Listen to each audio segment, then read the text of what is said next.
सेटी फिल्म्स पर जाएं डीजे विकास रीगा सीतामढ़ी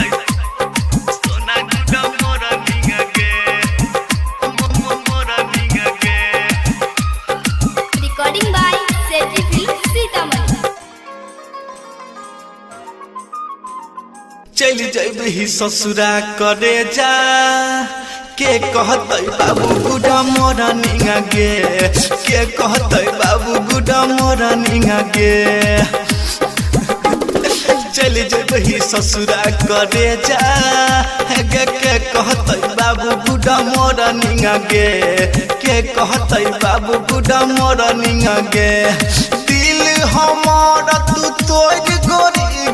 लगबै छे दोसर से नेह गोरी गे कनते विदतै नाइटै भनिंग के कहतै बाबू गुडा मोरा निंग गे के कहतै सोना गुडा मोरा निंग गे के कहतै बाबू गुडा मोरा निंग गे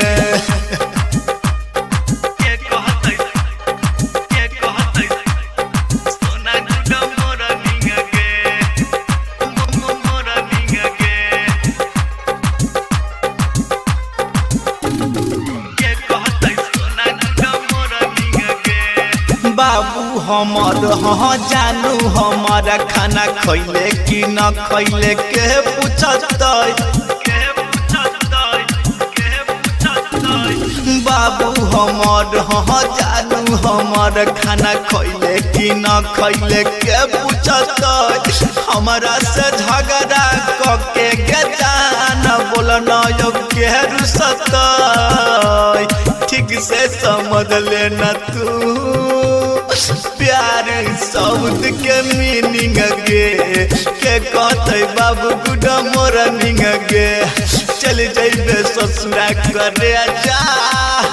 के कहते बाबू गुडा मोरा निंग गे के कहते सोना गुडा मोरा निंग गे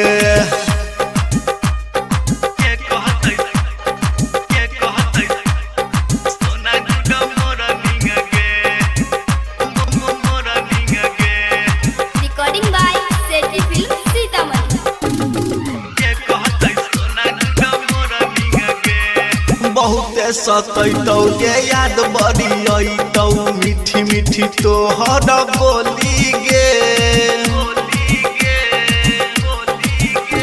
हाँ बहुते सतैतौ गे याद बड़ी अइतौ मीठी मीठी तोहर बोली गे ससुरा तू जाई छे दिल पर चला के हमारा तू गोली गे राइटर संजीत पवन पूरा बोया से के करते व्हाट्सएप पर चैटिंग गे के करते फेसबुक पर चैटिंग गे चल जैबी ससुरा करे जा गे के कहते बाबू गुडा मोरा निंग गे के कहते सोना गुडा मोरा निंग गे